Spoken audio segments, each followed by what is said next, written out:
Pai do Senhor, meus irmãos, a gente está iniciando hoje nossa quinta aula. Estaremos estudando e meditando um pouco no capítulo de número 4 do livro de Romanos. Essa epístola é escrita pelo apóstolo Paulo para a igreja que se encontrava em Roma. A gente estará lendo o capítulo 4, parando e meditando um pouco sobre este conteúdo doutrinário que o apóstolo Paulo deixou para a igreja, um conteúdo de suma importância para a igreja da época, na época do apóstolo Paulo, e que é de suma importância para os nossos tempos. A palavra do Senhor, ela não ficou presa ao passado, mas ela se estende a gerações. E assim como ela foi útil no passado, no período dos apóstolos, no período dos profetas, a palavra do Senhor, ela é útil para nós nos dias atuais. Ela nos ensina a viver conforme a vontade do Senhor. Ela nos ensina a se moldar para agradar ao Senhor. Ela é como um manual que vai nos ensinar quem é Deus e como servi-lo. Porque para servir a Deus não é de qualquer maneira, há regras e nós precisamos seguir essas regras que foi estabelecida por Deus.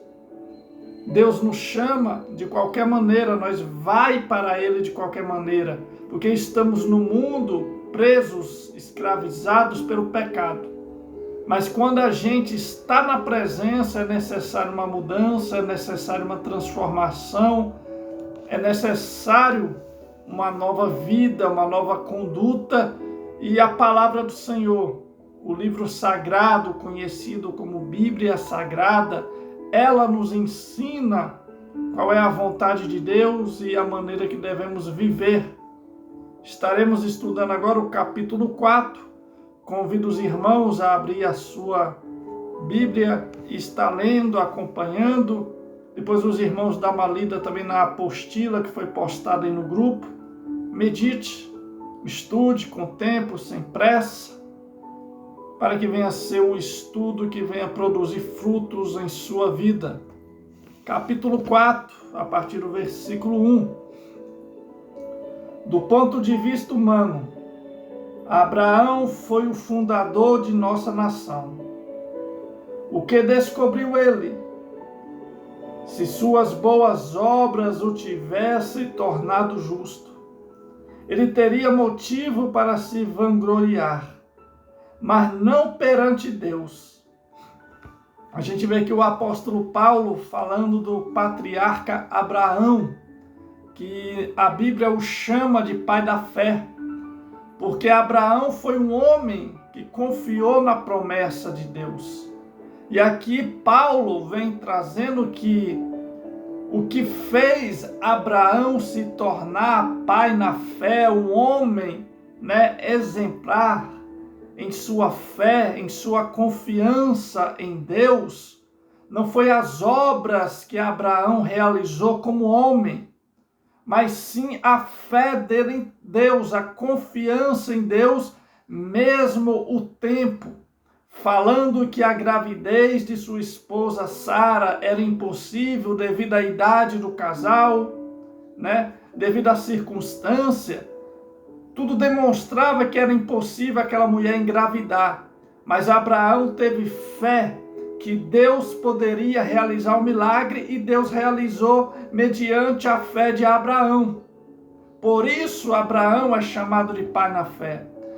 Abraão é reconhecido como um grande homem na nação de Israel, mas não mediante a obra de Abraão que ele realizou, para que ele não viesse se vangloriar, se exaltar, se tornar um orgulhoso, mas sim mediante a fé dele em Deus, a confiança de Abraão em Deus. Então Paulo vem trazendo esse ensinamento.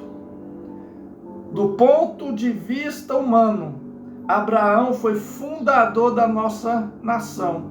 Do ponto de vista humano, Abraão foi o fundador da nação, mas não foi Abraão. O fundador da nação de Israel foi Deus. Abraão foi um instrumento que Deus usou. O que descobriu ele? Se suas obras o tivesse tornado justo, ele teria motivo para se vangloriar. Ou seja, se as obras de Abraão tivessem tornado ele justo diante de Deus, ele teria motivos para se vangloriar. A minha obra, a minha atitude, o meu comportamento, o que eu fiz me fez ser justo diante de Deus. Mas aí Paulo vem trazendo, mas não perante Deus. Pois as Escrituras dizem, Abraão creu em Deus e assim foi considerado justo. O que tornou Abraão justo diante de Deus não foi o trabalhar de Abraão, não foi as obras realizadas por Abraão, mas sim ele crer e confiar em Deus.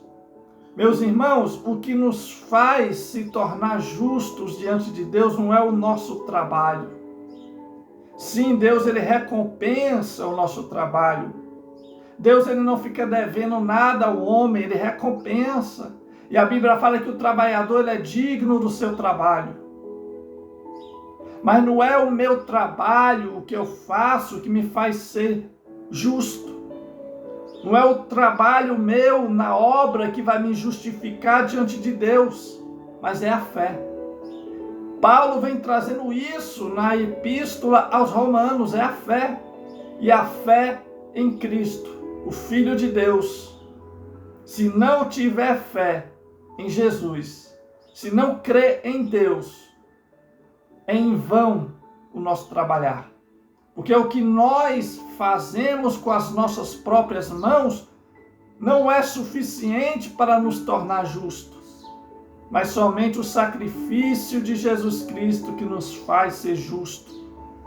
Como eu falei em uma das aulas passadas, quando Deus olha para o homem justificado, Deus não vê o homem, mas vê o sangue do Cordeiro, o sangue do seu Filho, o sangue de Cristo que está sobre nós, nos cobrindo, nos purificando.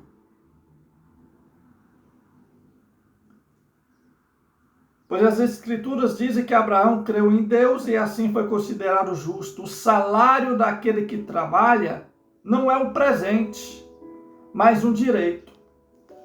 Ou seja, se eu trabalho, quando eu recebo o meu salário, não é um presente, a empresa não está me presenteando, é o meu direito.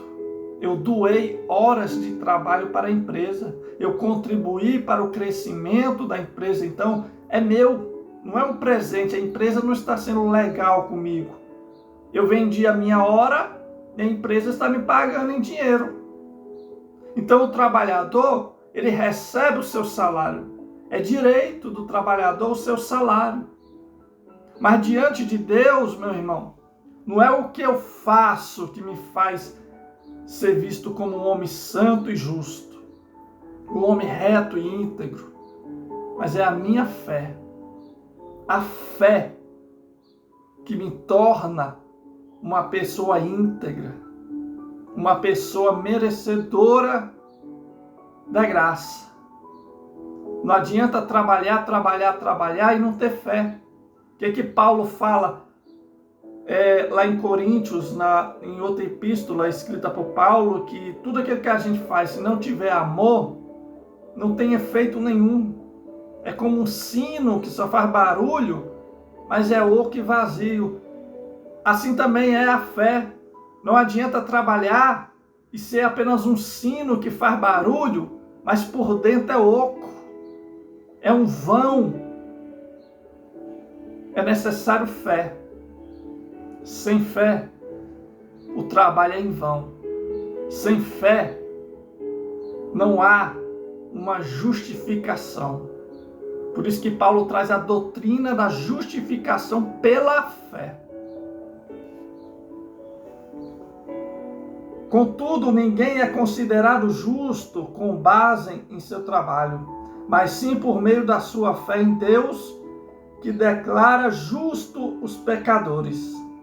Davi também falou a esse respeito, quando descreveu a felicidade daqueles que são considerados justos sem terem trabalhado para isto. Por que que Davi ele se alegra da pessoa ser considerada justa diante de Deus, mas sem ser mediante o seu trabalho? Irmão, se a gente fosse ser considerados justos, merecedores mediante o que a gente faz, a gente ia se vangloriar, ser orgulhoso, ser soberbo. Quando a gente adquire algo pelo nosso próprio mérito, querendo ou não, lá no fundo há um pequeno orgulho, a gente se exalta. Então, para que um homem não viesse se exaltar, não é mediante o que eu faço. Eu recebo a recompensa pelo que eu faço. Se eu fizer coisas boas, a recompensa será boa. Se eu fizer coisas más, a recompensa será má. Mas diante de Deus, para ser justificado, perdoado e considerado justo, salvo, íntegro, reto e merecedor do céu, merecedor da vida eterna, é somente pela fé. A fé natural que toda pessoa tem, a fé humana. Mas aqui a Bíblia está falando da fé espiritual, da fé sobrenatural, a fé que realiza milagres, a fé que realiza prodígios, a fé que faz o impossível se tornar possível. Como são felizes aqueles cuja desobediência é perdoada, cujos pecados são cobertos. Sim, como são felizes aqueles cujo pecado o Senhor não leva mais em conta. Ou seja, quando a pessoa ela é justificada mediante a fé, Deus ele não se lembra mais do seu pecado.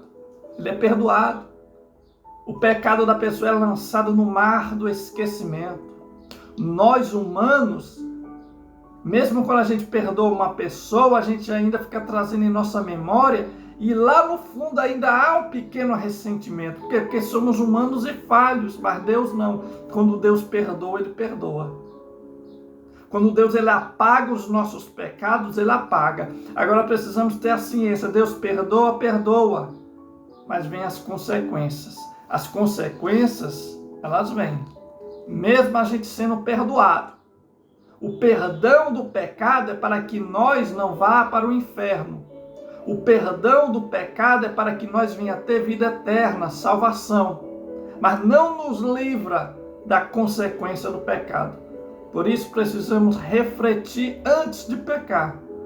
Porque Deus perdoa se a gente se arrepender verdadeiramente. Também nós precisamos se arrepender verdadeiramente. Mas a consequência ela sempre vem. É como a fatura de um cartão de crédito. Você usa, no início do mês está lá a fatura. O pecado é a mesma coisa. Você peca, uma hora a fatura chega. A conta chega, a prestação de conta chega. Por acaso essa bênção é apenas para os judeus ou seus descendentes? Também aos gentios incircuncisos? Já dissemos que Deus considerou Abraão justo por meio da sua fé. Aqui Paulo faz uma pergunta. Por acaso essa bênção, ou seja, a justificação, o perdão, é somente para os judeus ou é também para os gentios? É para todos. Paulo vem trazendo para os judeus que se converteram, que ainda eram presos, em preconceitos contra os gentios, de que os gentios também havia sido perdoado. A salvação não é só para o judeu. Jesus não morreu só pelos judeus. Jesus morreu por toda a humanidade, até pelo mais perverso. Jesus deu a vida dele naquela cruz para toda a humanidade. Então não há distinção de raça, de povo, de nação. Há uma nação, que é a nação de Israel, que foi escolhida para uma missão. Mas não quer dizer que Jesus morreu somente por ela. Jesus morreu por todos. Então todos têm a oportunidade de ser salvos. Só não é quem não quer. A oportunidade está aí para todos. Mas como isso aconteceu? Ele foi considerado justo somente depois de ter sido circuncidado ou antes disso? Está claro que foi antes dele ser circuncidado. Aqui Paulo está falando de Abraão. Ele pergunta: Abraão foi considerado justo diante de Deus somente depois que ele fez a circuncisão no seu prepúcio ou antes da circuncisão? Aí Paulo ele responde a pergunta que ele faz: foi antes. Abraão foi considerado justo antes da circuncisão. A circuncisão foi uma aliança que Deus fez com Abraão e com a sua descendência. Um pacto, um acordo. Mas Abraão já era considerado justo. O que Paulo está trazendo ao povo aqui, aos cristãos em Roma, não é a circuncisão que torna o cristão justo e traz o perdão, mas é a fé em Deus. E a circuncisão no tempo da graça não é mais na carne como era no tempo da lei. A circuncisão agora é no coração. Então Paulo veio trazendo essa doutrina, esse ensinamento, para que o povo se desprendesse do passado e vivesse as boas novas que Cristo trouxe. Porque o povo ainda estava preso no passado e Paulo está falando: se desprende do passado e viva as boas novas. Às vezes nós somos desse jeito, estamos presos ao passado e Jesus está falando: avance, viva as boas novas. A circuncisão era um sinal de que Abraão já possuía fé. Olha só, a circuncisão não fez Abraão se tornar justo ou ter fé.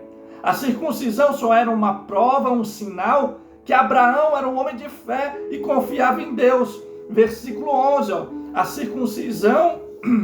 circuncisão era um sinal de que Abraão já possuía fé e de que Deus já o havia declarado justo, mesmo antes dele ser circuncidado. Portanto, Abraão é o pai daqueles que têm fé, mas não foram circuncidados. Eles são considerados justos por causa de sua fé. E Abraão também é o pai daqueles que foram circuncidados, mas somente se tiver o mesmo tipo de fé que Abraão tinha antes de ser circuncidado. Aqui Paulo está trazendo que Abraão ele é o pai da fé, não é de quem é circuncidado, não é de quem nasceu em Israel e é judeu. Abraão é considerado o pai da fé de quem tem a mesma fé que ele tem em Deus. Por isso que Paulo traz Abraão como exemplo de fé. Porque hoje a igreja, os cristãos, precisam crer e confiar em Deus. Deixar a incredulidade de lado. Deixar a incerteza de lado e se desprender do passado. Abrir mão da religiosidade. Religiosidade só mata e fere. Jesus não chamou ninguém para ser religioso, mas sim cristão. Cristão quer dizer parecido com Cristo, seguidor de Cristo, discípulo de Cristo.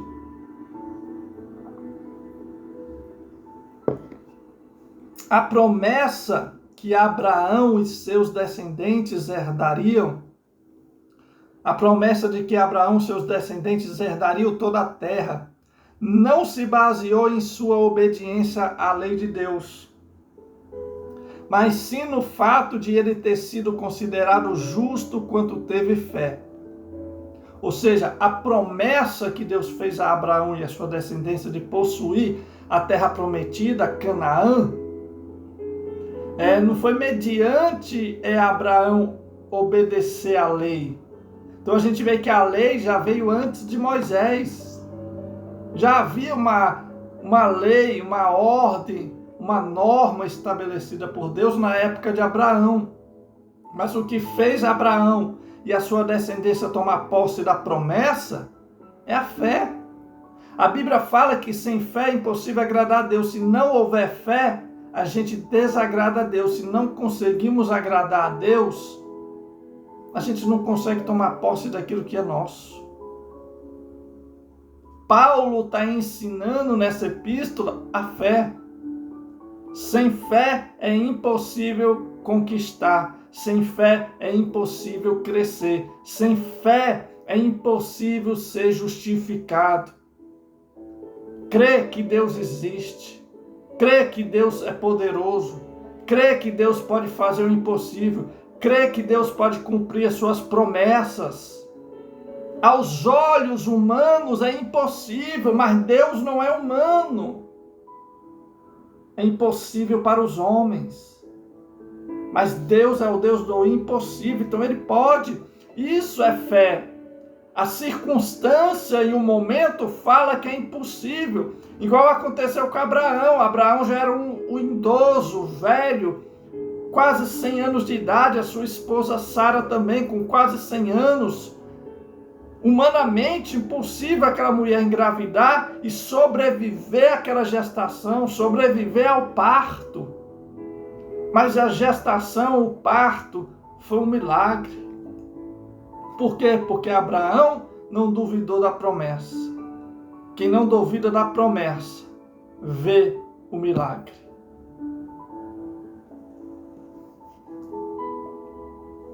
Portanto, se a herança prometida é apenas para aqueles que obedeceram à lei, a fé é desnecessária. E a promessa anulada. Você vê, se não houver fé, a promessa ela é anulada. Porque que muitas vezes há uma promessa da parte de Deus na nossa vida e a gente não toma posse. Passa anos, anos e anos aqui, ó. Se não há fé, a promessa ela é anulada. A incredulidade anula a fé. Vou ler de novo. Portanto, se a herança prometida é apenas para aqueles que obedeceram à lei, a fé é desnecessária. E a promessa anulada. Se não há fé, a promessa é anulada.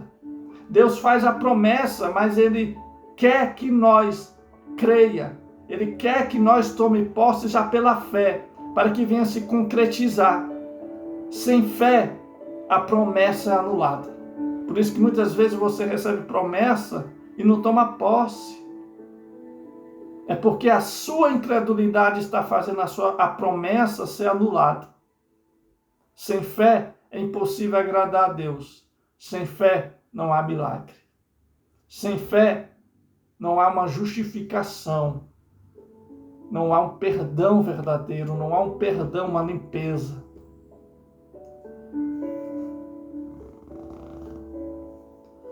Pois a lei traz ira sobre aqueles que tentam obedecer a ela. A única forma de não quebrar a lei é não ter lei nenhuma para quebrar. Se não há lei, se não há regras, não tem como a pessoa errar. Agora, se há uma lei, se há uma regra, se há uma norma, aí que as pessoas erram. Por quê? Porque as pessoas não conseguem obedecer. A coisa mais difícil que tem, irmão, é obedecer. A lei trazia regras. Não matarás, não cometerás adultério, não furtarás, não cobiçará a mulher e a casa do seu próximo, não adorarás outro Deus, e por aí vem. Havia regras que deveriam ser obedecidas. A partir do momento que uma delas era quebrada, a pessoa já era considerada culpada. Por quê? Porque não seguiu a regra. Se não há regra, se não há lei, não tem como errar. Então a lei veio demonstrar que o homem é pecador porque não consegue seguir as regras de Deus. Foi por isso que Jesus veio e Jesus falou: não vim para anular a lei, mas para cumprir a lei, porque vocês não conseguiram cumprir. Jesus cumpriu a lei por nós. Jesus cumpriu o propósito que o homem não conseguiu cumprir. Jesus realizou a obra ao qual os homens não conseguiram cumprir. Jesus ele veio para concluir a obra inacabável que o homem não conseguiu.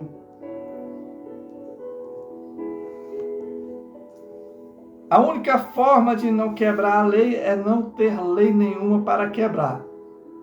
É por isso que a promessa vem pela fé, para que ela seja segundo a graça, e assim alcance toda a descendência de Abraão, não somente os que vivem sobre a lei, mas todos que têm fé, como que teve Abraão.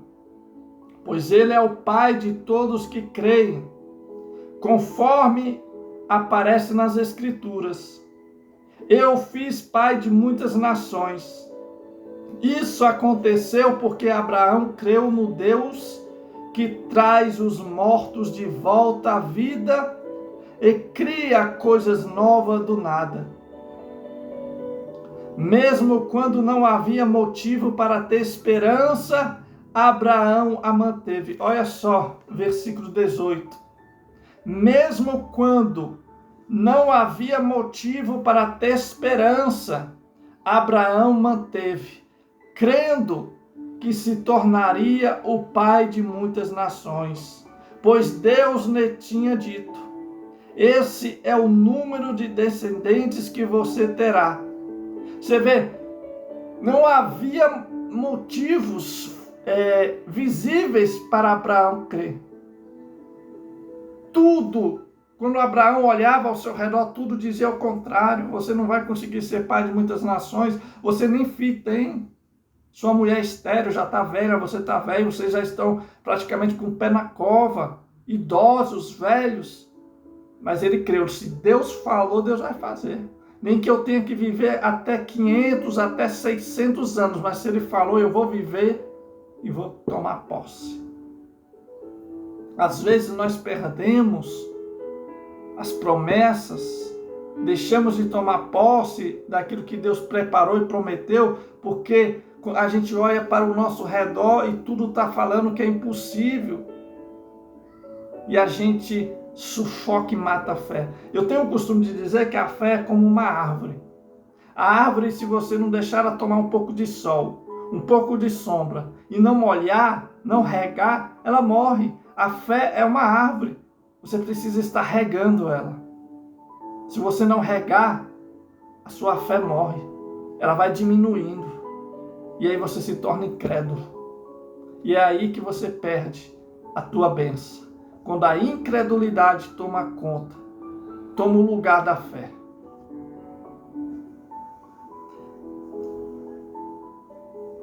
E sua fé não se enfraqueceu, embora ele soubesse que aos 100 anos seu corpo, bem como o ventre de Sara, já não tinha vigor. Veja só, e a sua fé não se enfraqueceu. A fé de Abraão não enfraqueceu. Embora ele soubesse que os seus 100 anos e o seu corpo, bem também como o ventre de Sara, já não tinha vigor. Ou seja, o ventre de Sara já não tinha vigor para gerar. O corpo dele já estava com quase 100 anos, velho, sem vigor, sem força. Mas ele falou, se Deus prometeu, eu vou me firmar na promessa de Deus, e não no meu corpo, não no ventre estéril de Sara, mas eu vou me firmar na promessa, na palavra de Deus. Foi isso que fez Abraão ser vitorioso. Foi isso que fez Abraão se tornar o pai de multidões, se tornar um amigo de Deus, porque ele confiou, ele teve fé. Em nenhum momento a fé de Abraão na promessa de Deus vacilou. Em nenhum momento. Vou ler de novo, olha só.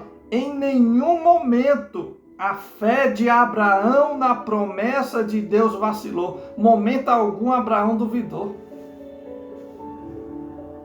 Momento algum Abraão duvidou. Mas ele permaneceu com a sua fé intacta. Na verdade, ela se fortaleceu e com isso ele deu glória a Deus. Abraão estava plenamente convicto de que Deus é poderoso para cumprir tudo o que promete. Por isso, por sua fé, ele foi considerado justo. E quando Deus considerou Abraão justo, não fez apenas para benefício dele. Você vê?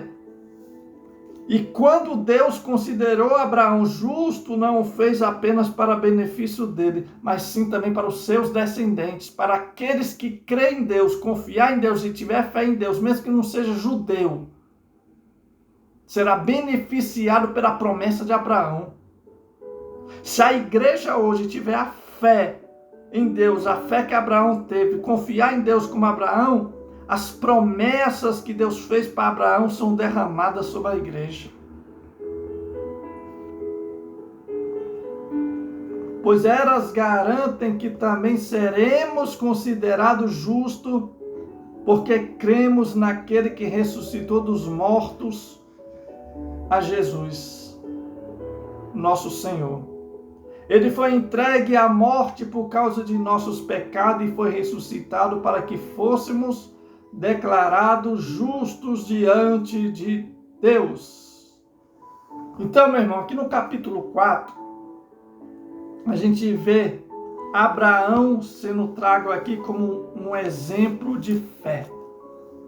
O capítulo 4 da Epístola aos Romanos, o apóstolo Paulo vem enfatizando a fé. Ele enfatiza a fé em Deus, crê em Deus, sem dúvida. Não é uma fé oscilante. Hoje eu creio, amanhã eu não creio, esse mês a minha fé está lá em cima. Você vê que aqui a gente leu, a gente estudou que a fé de Abraão, permanecia no mesmo nível, ela não ficou oscilando, mas permaneceu intacta. O segredo é esse, meu irmão, é ter uma fé intacta. Não importa o que está acontecendo. Se Deus prometeu, se Deus falou, Ele é fiel para cumprir. As pessoas podem falar o contrário, a circunstância pode falar o contrário, a doença pode falar o contrário, o desemprego pode falar o contrário. Mas se Deus falou que vai fazer, Ele vai fazer. A única coisa que você tem que fazer é o que Abraão fez, crer. E não ter uma fé oscilante. Uma hora tem, depois não tem, mas ter uma fé alicerçada, firme. Que não seja uma fé que hoje está lá em cima, mas amanhã está lá embaixo. E precisamos regar nossa fé. E a fé a gente rega na palavra, na comunhão com o Senhor. Deixa aqui esta aula, o capítulo 4, nossa quinta aula. Em breve estarei trazendo aí a próxima aula, que os irmãos venham estar estudando, lendo a apostila, e que Deus venha estar abençoando a vida de cada um de vocês. Até a próxima aula, que Deus abençoe a cada um, e muito obrigado pela sua participação.